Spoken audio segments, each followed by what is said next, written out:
This is Research Like a Pro, episode 87, Using Gazetteers in Research.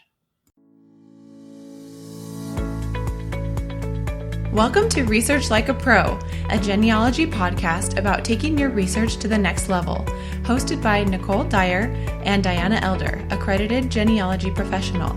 Diana and Nicole are the mother-daughter team at FamilyLocket.com and the creators of the Amazon best-selling book, Research Like a Pro, a Genealogist's Guide. I'm Nicole, co-host of the podcast. Join Diana and me as we discuss how to stay organized, make progress in our research, and solve difficult cases. Let's go. Hi, everyone, and welcome to the show. I'm Nicole Dyer, co-host of Research Like a Pro, and I'm here with accredited genealogist Diana Elder. Hi. Hi, Nicole. Fun to be chatting on the podcast. We've been with each other for the past week at Roots Tech, but it's always fun to get together and talk about our favorite thing, which is genealogy. So what was your favorite thing about Roots Tech? I think one of my favorite things was meeting our listeners. It was fun to have so many people come up to us and say, I listened to the podcast. So thanks for coming to say hi to us. We absolutely loved that. We did, and we had fun little Research Like a Pro ribbons, and it was fun to see people just proudly put those on their name tags. So thank you, everyone who wore a ribbon for us and told your friends about us. We had lots of new people come by that had never seen us before or knew anything about us, so we were able to tell them about the podcasts and the book. And it was just a really fun week. We only got to attend classes on Wednesday because we were at our booth the rest of the week, but we had some really exciting discoveries at classes that we'll be writing about and talking about in the future. Yes, I think one of my favorite ones was Roberta Estes' class about Native American DNA. That was just really good. I agree. And I think many of us in the United States, at least, have the family myth that we have a Cherokee princess or a Native American in our family history. And so she talked a lot about what DNA can and what it can't do for you in discovering that, and gave lots of ideas for just researching any Native American ancestry that might be suspected. So I'm excited to dig into her syllabus and really try out some of the things that she talked about. Me too. Well, let's do our listener spotlight for the day. We have a review from Lookout 2005, and the title of the review is Personable and Practical. It says, I enjoy this podcast because it is pleasant to listen to and the information is immediately useful. I first encountered David Allen's Getting Things Done a few years ago, and this was a great refresher and has inspired me to listen to the audiobook again. I use OmniFocus for Mac to put Getting Things Done into practice. I can set the context to review frequency and create projects. I use it every day throughout the week to keep me on track. I love being able to write things down as they occur to me, then organizing them later. I use OmniFocus for all my projects from genealogy to making Christmas presents. Thanks for all the great information you share. That was fun. I really appreciate that. Shout out to a program that's helpful for getting things done. So for all of our Mac users out there, maybe you should check out OmniFocus if you're wanting to implement Getting Things Done. I love re-listening to the audiobook of Getting Things Done over and over. It's really nice to feel like I'm getting something done at the same time as I'm doing my laundry, which is when I listen to audiobooks. That is awesome. I love listening to books as well. One of the things that I do with Getting Things Done is read a little bit, like maybe a page or two every morning. I find that it's got so much information in it that I can just take small bits and think about how I'm implementing that. So I think I'm on my third time through the book. And the first time I was just getting an overview and trying to understand how I could implement it. And this time I'm going through and thinking, okay, I do that and that, but maybe I could do this a little bit better. So I'm really enjoying just trying every day to think about how I'm using it and how I could get a little better, because my list of things to get done just seems to get longer and longer, and I have to be more and more efficient. Agreed.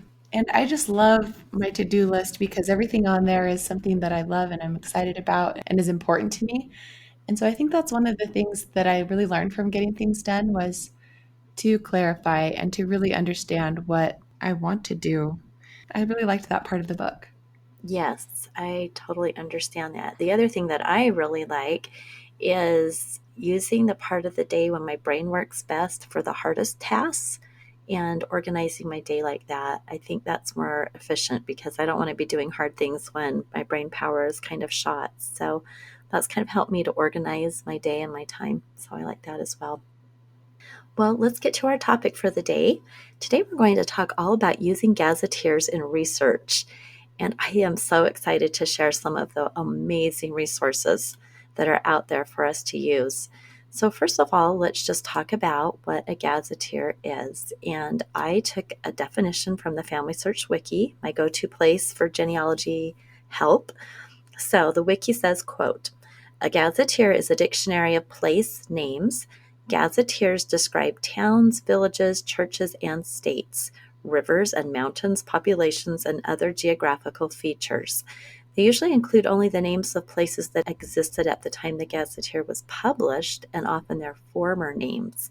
The place names are generally listed in alphabetical order, similar to a dictionary. Other information that could be included: the population size, boundaries of civil jurisdiction, ecclesiastical jurisdictions, longitude and latitude, distances and direction from other cities, schools, colleges, and universities, denominations, and number of churches, major manufacturing works, canals, docks, and railroad stations. So you can see that there are so many things that we can find in a gazetteer about the places we are researching. And this goes right along with Research Like a Pro, step number 3, locality research. All of those things are things that we encourage you to go find out. And if you find a really great gazetteer for your locality, you can get all that information perhaps in one place. The other thing I really love about gazetteers is that they were published a long time ago, some of them. And so they may list the names of places that no longer exist. So you may be looking in a family deed or a will and you find a little obscure place and you can't find it anywhere. But when you find a historical gazetteer, there it is. I think that's my favorite use for gazetteers is finding those little known place names that aren't in existence anymore. Right. So, what are your best tips, Nicole, for locating one for a specific locality?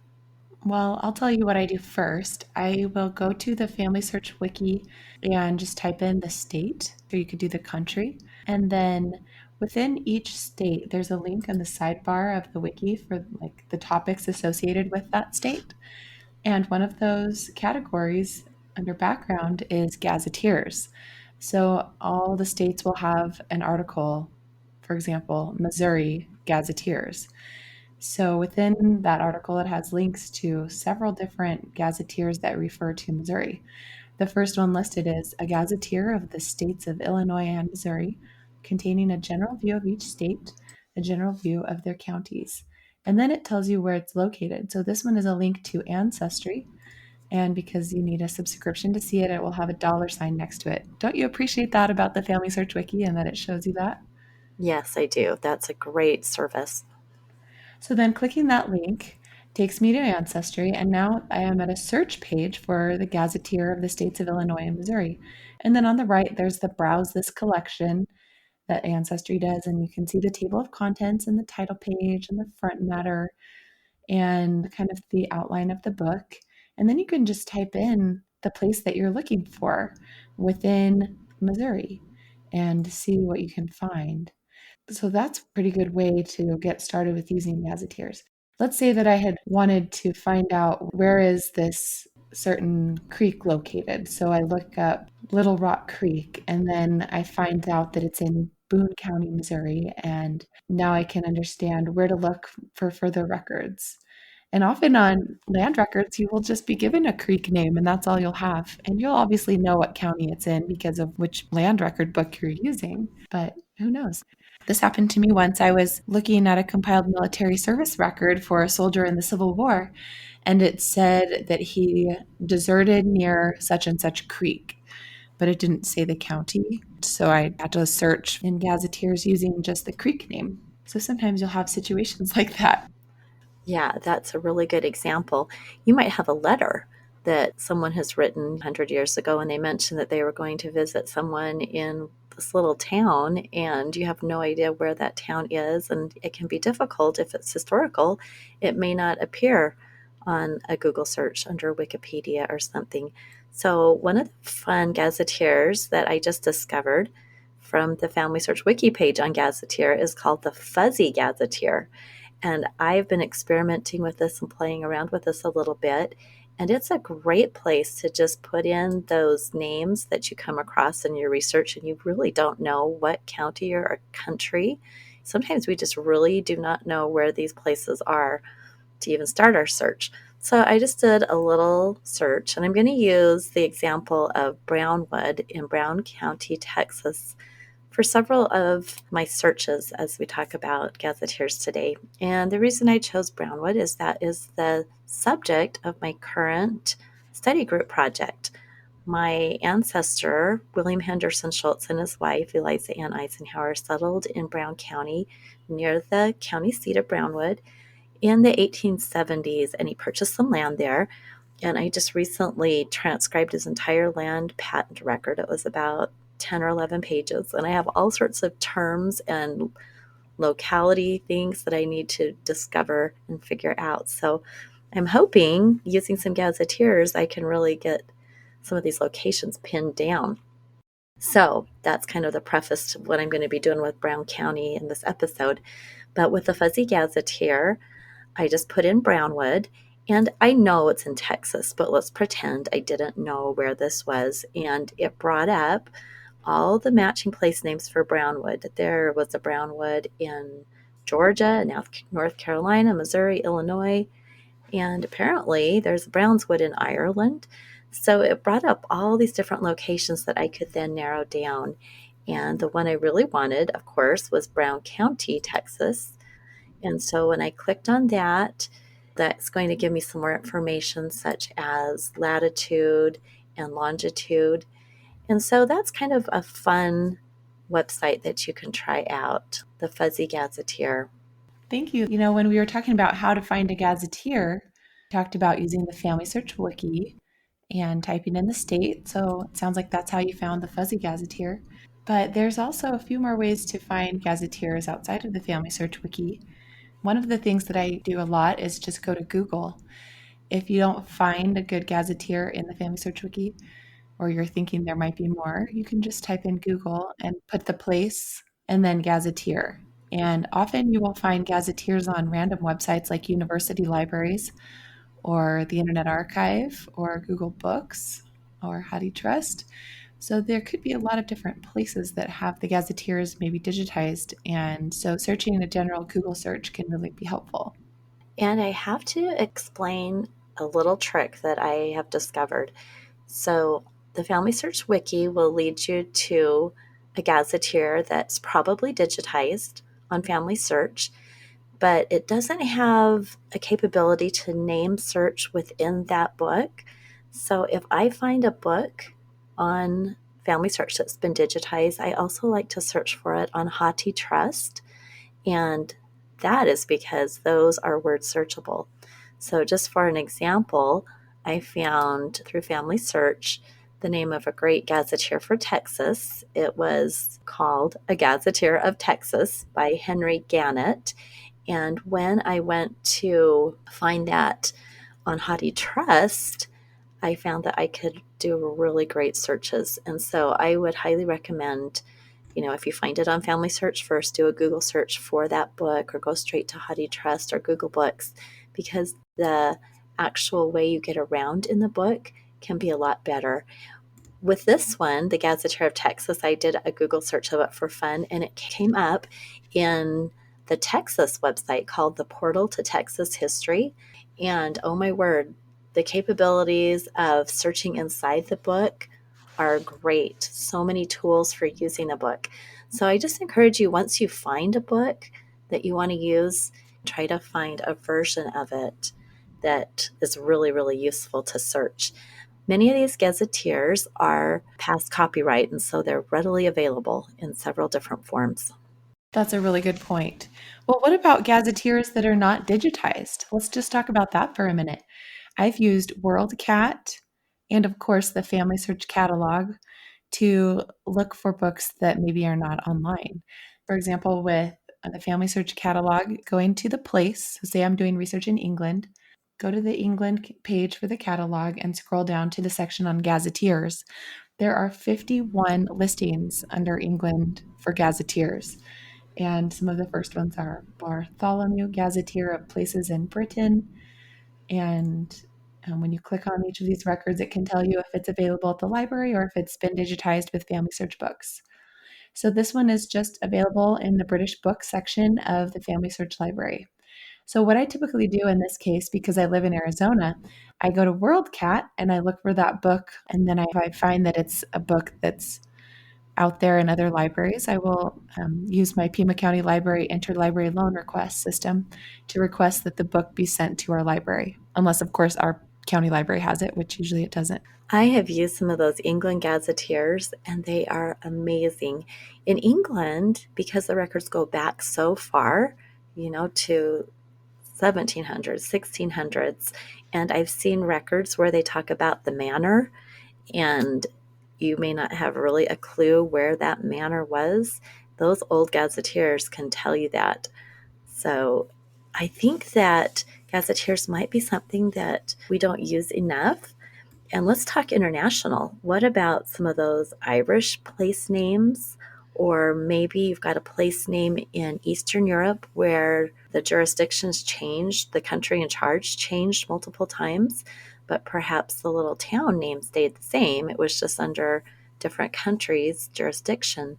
So these are some examples of where you'd really want to find a good gazetteer to guide you in your research. Yes, that reminds me of this wonderful German gazetteer called Meyers Gaz, and the website is meyersgaz.org. And I learned about this in a webinar by James Beidler on Family Tree Webinars. The title of that webinar, if you're interested, is A la carte Borders, Maps, and Gazetteers for German Genealogists. Anyway, I just wanted to give a shout out to that because it just is an amazing gazetteer. And so if you're doing any research in Germany, you'll definitely want to check out this website because it's more than just a digitized book. It's like a database. And the gazetteer that it's based on is the Meyers Gazetteer, and it's a very important one. The Meyers compilers were listing every place name in the German Empire from 1871 to 1918. So it not only gives the location, the state, and other jurisdictions, it also gives the civil registry office and the parishes if that town had them. So it's really, really useful. So we'll put a link to it in the show notes, but you can often find printed gazetteers for European countries because they were really common there. So make sure you look those up when you're doing your research in Europe. Well, I've just discovered another really great gazetteer, and it's called the JewishGen Gazetteer. And this has names of 1 million localities in 54 countries in Europe, North Africa, the Middle East, and Central Asia. So that is amazing. And I played around a little bit with this. You enter your term in. So let's say that you're doing some Eastern European research and maybe you've got a little town name. You enter it in, you will get the coordinates, the country. There's a little box you can click to get other populated places and geographic features within a 10-mile radius. How amazing is that? To see all the other places you could be searching for your family. And it has a direct link to Google Maps.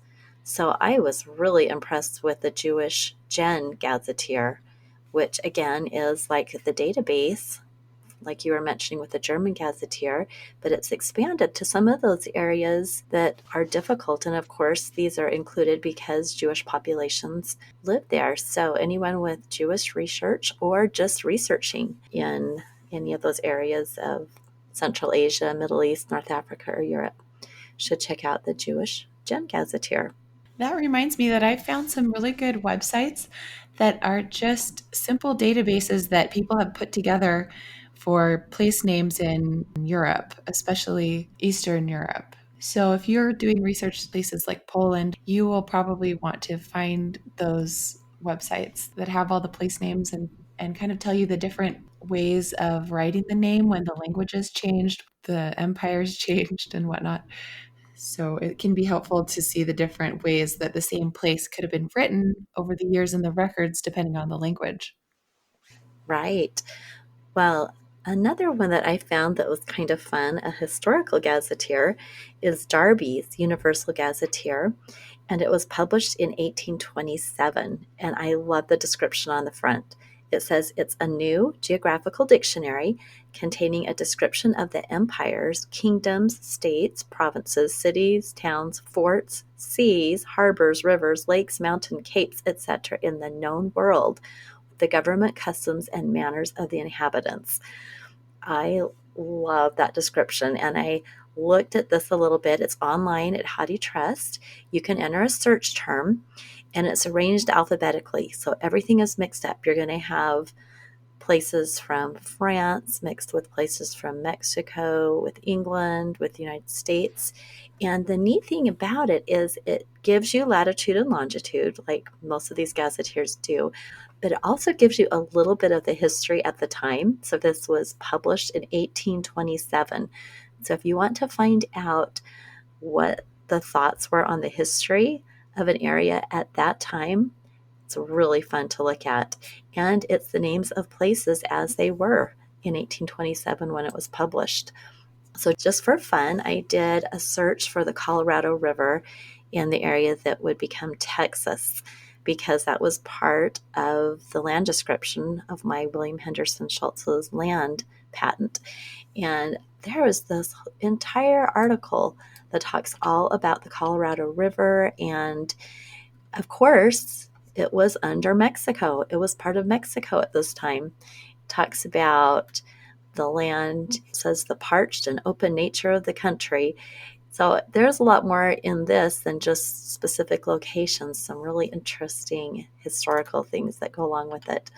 So I'm kind of excited to explore more about this one. This is Darby's Universal Gazetteer, and it's universal because it covers the entire known world. And so I saw some interesting things that referred to Hindustan, which used to be the terminology for India, I'm believing.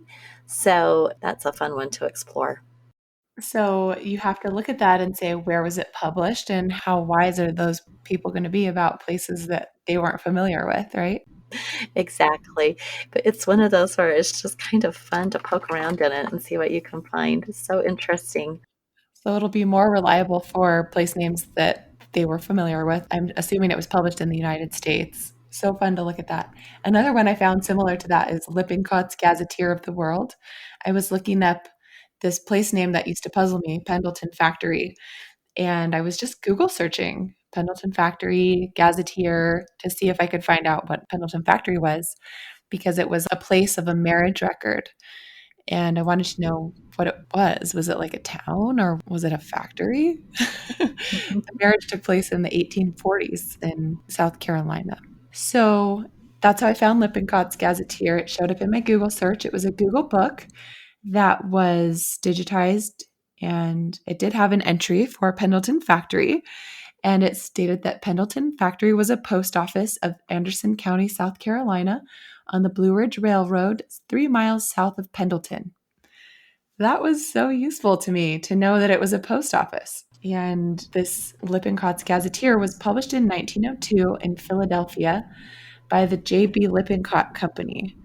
And just like Darby's, they had advertised that it was a complete pronouncing gazetteer. So they had a very long title like Darby's. But this one was to help you say the names correctly. So I think you need this one, Mom. Oh my word, I totally need this one. I was giving a lecture at Roots Tech, and I asked if I was saying the name right, and people from the area, it was back in Massachusetts, they were giving me some help, but I don't think I ever got the accent down quite right. So I just kind of kept saying it how I was saying it. So yeah, I could use a pronouncing gazetteer.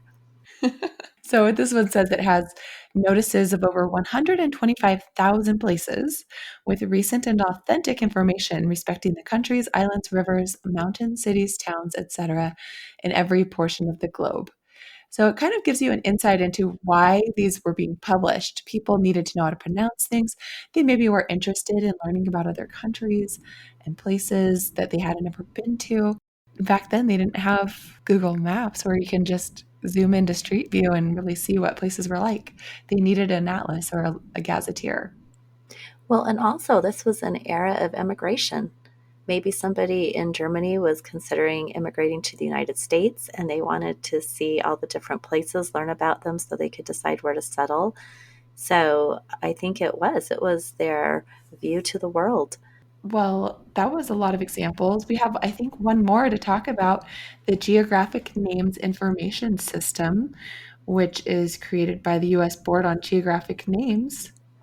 How do you use this, Diana? This is really helpful because sometimes you get a feature name, like you were mentioning, a creek or a river or a post office or say a library. You might have reference to some little place, but you don't know exactly where it is. And you can enter that in and it does a search. You'll get a pretty good list of different things that might match. And then you can select the one that you want. And it gives you elevation, latitude, and longitude. And this one actually links to Microsoft Virtual Earth. And you click on that and it goes right in on a map. And it has several other mapping services that you can use with it. So again, it's just another place to find geographic names you might come across in your research. And they're too small to be on Wikipedia or too small to be on another website. And so it tries to pull out all these different small places. Cool. Well, let's do an example with that really fast because while you were talking, I was looking up Pendleton Factory there, and it did have an entry for Pendleton Factory. And when I clicked on the link, it took me to a page for that under the name La France. And that's a populated place. And then under variant names, it says Autun and Pendleton Factory. And it's showing that this is a populated place that's not like a census designated or incorporated place, and that it used to be called Autun and Pendleton Factory. And so when I click next to that Pendleton Factory, there's a link to a citation where that information came from.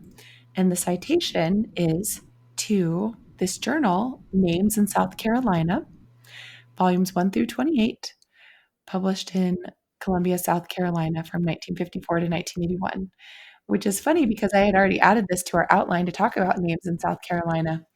And it's a wonderful journal that I've been using to help me with the names and the places I'm researching there.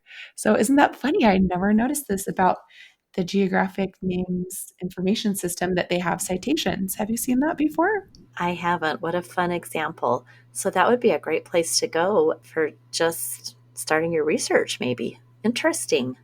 Yeah, it's really nice that they have the variant names and where it came from and leads you back to some more gazetteers like the names in South Carolina. Well, I think we've given everyone ideas of where to go to find some gazetteers. And, if there's nothing else you get from this podcast, all of you listening, just the idea of how you can use gazetteers in your research.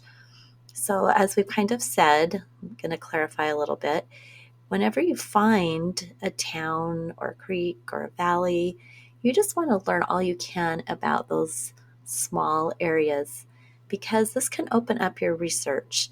That's why we put in learning about the locality in the Research Like a Pro process because it's so important to our research. We often have to expand our search localities. So we may be focused on one little town where our ancestors lived, but if we're not finding them there, then we need to expand by maybe 5 miles or 10 miles or 20 miles. And gazetteers can help us find those places that could have overlapped our ancestors' town, where they could have gone to a neighboring courthouse or to a neighboring state, even if it was on the state line. They could have lived in Alabama on the state line, but gone over to Georgia to do their business. So having a really clear idea of where people lived helps us so much. And the gazetteers can help us with those smaller places that maybe we can't find anywhere else. Also, I think once we find those small areas, we look at maps, It helps us to just clarify what it was like for ancestors living in any certain area. Were they near a river? Would they have just used the river to travel? Or were they in the middle of the woods and they would have had to go by wagon and horse? What was it like there? All these things can really deepen our understanding. Thank you. That was a really good recap of how we can use gazetteers to deepen our understanding and help us with our research. I was just listening to Elizabeth Shown Mills' lecture from NGS 2019. The lecture is called Context, a Powerful Tool for Problem Solving. And she gives an example of somebody who was saying, now that I've done all the research on this family, I'm going to go back and add some context. And she was saying that that's not really how we should approach our research. We really need to get the context along with the research to understand what we're doing and to be able to separate people of the same name and make the correct determinations of kinship. And she just really drove it home that context is not something you do afterward to add flowery descriptions to your narrative. It's something that you do that informs your research and your analysis. We need to look into these gazetteers and other resources to understand the places and the time. I agree with that. Sometimes we are looking through our old research and we come across all these different names of places. And when we search that locality out, we may discover answers to our questions, or we may discover that we need to do a lot more research on that locality. And one of the things I think we can do is put that in our research plan. So, for example, I'm talking about my ancestor who got land in Brown County, and he talks about the railroads that were going through the county, and the land description is all about how far away he was from the railroad. So, I've decided to put that into my research plan to do some real work on understanding the railroads and where they ran, maybe what was being carried on those railroads. I don't need to do that as part of my locality research. I've discovered them through the locality research and a little bit about it. But, the deeper research, I'm just going to put that right into my research plan. So I think if we keep this in mind, that learning about the locality can really go all the way through the research process. So true. Well, I mentioned earlier a new gazetteer that I found new to me, not new, but it's called The Names in South Carolina. This is actually an interesting type of gazetteer. It's not technically a real gazetteer, it's actually a journal that was published annually by the Department of English at the University of South Carolina. And it serves as a compendium of information, it said, about the proper names in many places associated with the state of South Carolina. Well, I found that from the FamilySearch Wiki when I was adding to my South Carolina locality guide because I was working on a project last month. So I saw that it was listed there and I clicked the link to it and saw that I could order it from interlibrary loan. So I ordered it and the librarian emailed me back and said, "Which volume do you want? There's a lot." So I looked a little more into it and there are over 20 volumes. What I actually found is that the first 12 volumes are digitized and available online at the University of South Carolina Library's digital collections. And it's searchable and there's an index, but you can also just type in what you're looking for.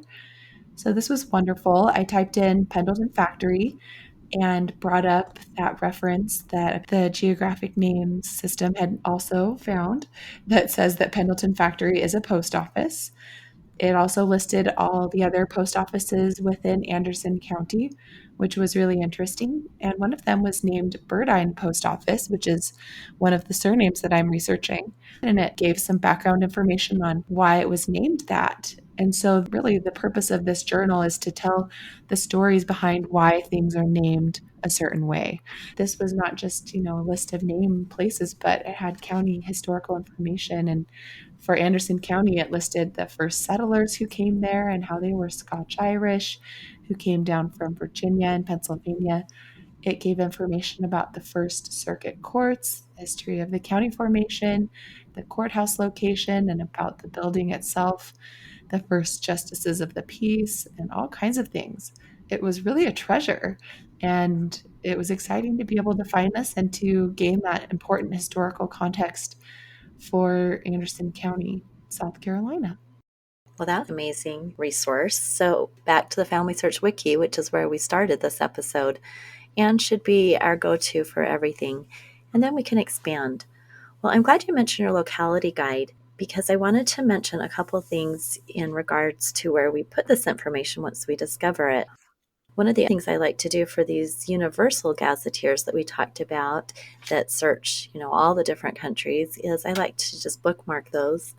And I have a folder on my Google Chrome for locality research for those things that just go across the board for all localities. So think of some way, whatever system you're using, to make sure that once you've discovered something that you don't have to go back and look for it again. You've got it right there in your resources. All right. Well, that was great fun talking about gazetteers. We hope that you can use gazetteers when you make your locality guides, an important part of the Research Like a Pro process. And if you're not making a locality guide, then we encourage you to start.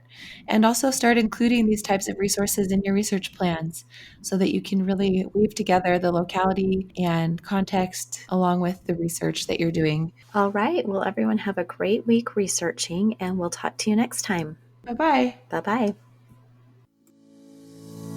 Thank you for listening to Research Like a Pro with Diana Elder, accredited genealogy professional, and Nicole Dyer.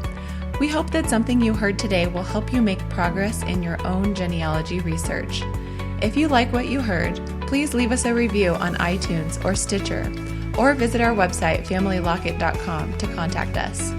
You can find our book, Research Like a Pro, A Genealogist Guide, on Amazon.com and other booksellers. We hope you'll start now to research like a pro.